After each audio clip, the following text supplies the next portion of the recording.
Okay, we are now recording. I'm going to go ahead and share my screen. Hi, everybody. I am Dr. Michelle Karoulis.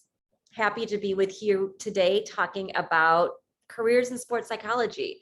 I get a lot of questions about what we do in the field, how you enter the field, and what is sports psychology in general. So I'm happy to be here with you today to talk about this. And you will have access to these slides after the presentation, and you'll also have access to the recording. So I am a recreational athlete, licensed clinical professional counselor, and a certified mental performance consultant. So I'll tell you a little bit about what each of these roles means as we move forward. First question I get is, what is sports psychology?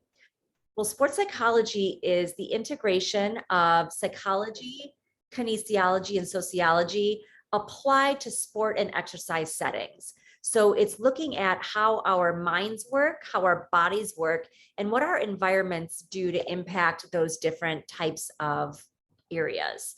So we look at our minds. What are we thinking? What does our anxiety level or excitement level have to do with the way our body works?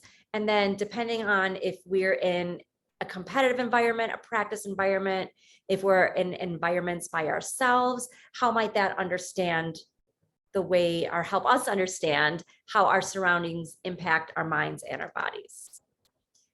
So I want you to think about the best athlete you know. And this can be an individual who you know, it could be a famous athlete, a friend of yours. Think of the best athlete you know. And I want you to think about what characteristics these people have in common. What are the characteristics of an outstanding athlete? When I think about this, I think of the athletes here on the screen. We have all different kinds of sports represented here, people at different points in their careers, and people who have been on pretty big stages throughout their lives. The first thing that most people think about is the physical aspect of an athlete. They are very strong. They have outstanding endurance and good technical abilities within their sports. They're fast and agile, healthy eaters, and they get a lot of sleep. Hopefully they get a lot of sleep. So that's the physical aspect of being a really great athlete. Then we hear about the mental aspect, the determination, how driven and motivated people can be. Some people use the term mental toughness or keep your head in the game. People who are a team player, respectful towards others, confident and committed to their sports. So we think about, how do the mental and physical aspects of being an athlete combine to create a really outstanding performance? How do we find that sweet spot to help somebody get where they need to be to perform really well? And that's called being in the zone. So we know that the best performances for athletes, exercisers, performing artists happen when they're in the zone. And my definition of being in the zone is when it feels like our minds and bodies are working together in what feels like effortless perfection. And we have a researcher named Hannon who developed the zone of optimal functioning. And he said that we all have a specific preference regarding the levels of anxiety, so our cognitive anxiety, our thoughts, and how that feels in our bodies. And that will relate to our idea of what an ideal performance is. So it's that pairing of our mind and our bodies in the perfect place. Now, what are things that we can do to get into the zone? How can we help athletes or our clients get into the zone? There are three things that I was made aware of by one of my mentors. Number one is your awareness of actually having that physiological state. So being in the zone, knowing when you are in and out of the zone. So self-monitoring that state, and then actually practicing. So we can actually self-regulate how to hopefully help ourselves get prepped to be in the zone on demand. Then we might ask, what keeps athletes from being in the zone? Why can we get there sometimes and other times it's really difficult? Well, when we think about the performance aspect of it, There are physical factors that might keep us from getting in the zone. And on the psychological end, there could be mental factors that keep us from getting in the zone. With performance aspects, it could be learning a new technique or not necessarily having the endurance or stamina to be able to perform those techniques with the amount of strength that the athletes need if they're learning something new. Also, it could be if you were being brought back into the game after an injury. So injury recovery has a major aspect of keeping people from getting into the zone. And that's also a performance, a physical, and a psychological aspect. So sometimes with the psychological aspect, there are issues related to motivation and anxiety. You might be distracted by what's going on with background noise, lower confidence. Issues off of the field can impact one's performance too, including potential issues with relationships or schoolwork or possibly people's general mental health. So what else do you need to know about this field? Well, we want to know, speaking about mental health, that an athlete's game face is not their only face. So unfortunately, a lot of our mental health issues in the sports world are minimized due to the culture of mental toughness and the expectations of being strong. So sometimes you might hear, well, shake it off, don't worry about it, don't cry, be strong. And some of those phrases could have a devastating impact on people if there isn't a time and a place to really express emotions. I think that Aaron Taylor's experience was verbalized really thoughtfully. And this is through an NCAA document that talks about how to help mental health with athletes or help athletes with their mental health. So even though I lived my life in the spotlight, I was suffering in silence. And that's something that we want to help people with. We also want to think about all these different roles that athletes and performers balance. So finding some balance, we talk about wellness and self-care, that can help people get into the zone. So we think about being on this perfect scale and all the other aspects we just talked about, like relationships and health, injuries, work, family, and then that individual athlete trying to balance it all. So it's important to know what it feels like to be off balance. So if we're getting off balance, we can shift and try to rebalance as quickly as possible. That doesn't mean that everything's going to be perfect, but it does mean that we have that awareness of the mind-body aspect and some of these distractors that can keep us from getting in the zone. Athletes and practitioners alike ask me, well, how can I learn sports psychology skills? Or how can I teach sports psychology skills?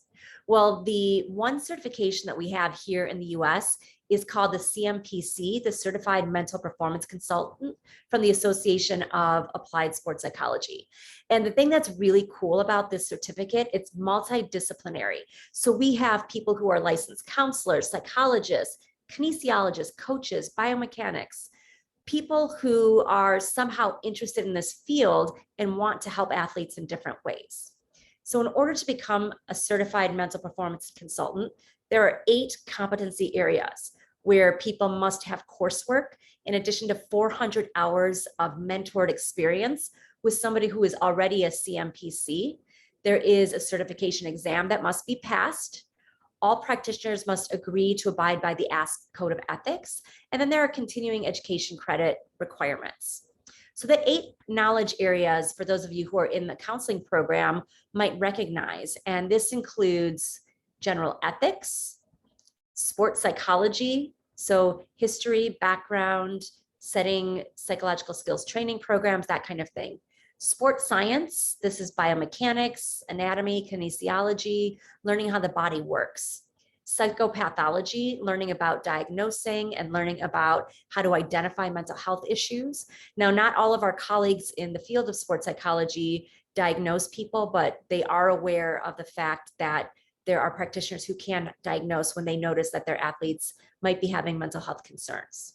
That leads to helping relationships, of course, research methods and statistics so that we can read our research and make inferences based on the research our colleagues are doing, learning about psychological foundations of behavior and diversity and culture. In addition to that coursework, there are 400 hours of mentored experience that are required. So this includes a 200-hour contact minimum a maximum of 150 hours in support activities. That might be writing programs, note keeping, consultations, those kinds of things. And then at least 50 hours of mentorship. At least 200 of these hours must be with competitive sport populations. Now, you'll notice that I'm saying mentorship and not supervision, because supervision has a legal liability where when we're supervisors, we are legally liable for the clients our supervisees see.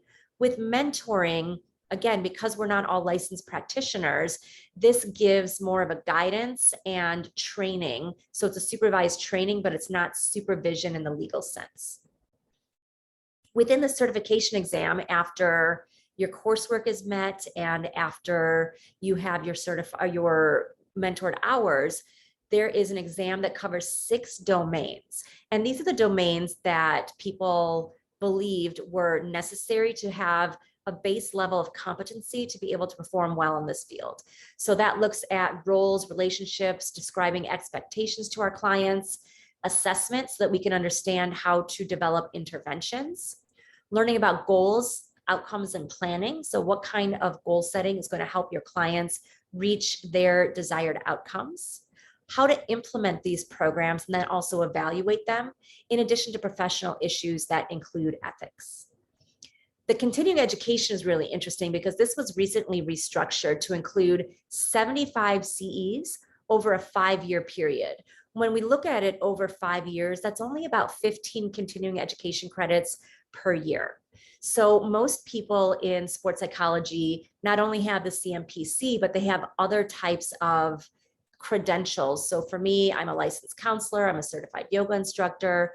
Other people might be certified coaches or personal trainers. So they have to get CEs in their specific areas anyway. So a lot of the CEs have the potential to overlap, but they do have to be approved CEs. And then there's also, within those 75, you must have 6 CEs in each of these areas. So 6 in diversity, 6 in ethics, and 6 in supervision or mentorship. So what can we do with all this education? What do we do with these credentials? I wanted to share with you a little bit about what I do in the field and the involvement that I have with ASP, the Association for Applied Sports Psychology. So I am what's considered an ASP fellow, and that had to be applied for and approved by the current fellows. That shows that my career has made significant changes in the field of sports psychology. So that was a really significant honor that I received, and I'm very, very proud of that status. So it's my colleagues evaluating my CV, my body of work, and different things that I've done in the field to help our students, our clients, and just the profession in general.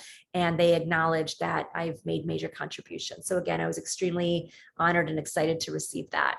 I'm also a member of the ASP Ethics Committee, and we're currently in the process of revising and updating our ethics codes. A member of the Web Presence Committee, so I help with our blogging, our editing, and search engine optimization, helping create videos and curate content for videos that you'll see on the ASP channel. And that's a really fun part of that Web Presence Committee, in my opinion. I'm also the coordinator for the Media and Sports Special Interest Group. So this looks at what the media or the general public sees on TV shows, on the news, in movies that specifically relate to sports. So we want to make sure there's accurate representation of what we do as professionals in the field. I also, a long time ago, was a member of the Women in Sports Newsletter Editing Committee, and also a member of the ASP Development Committee, which is one way to help us think about how to raise funds or how to develop member appreciation and value for people who are part of our ASP membership. Other things that I've done in the field include I'm a part of the U.S. Olympic Committee Sports Psychology Registry. So that's a group of individuals who reach specific standards where the Olympic Committee might call us to refer an athlete to us if those athletes are off training centers and we specialize in their sports, or we are in their hometown or an area where they would like to receive services when they're not at the training centers.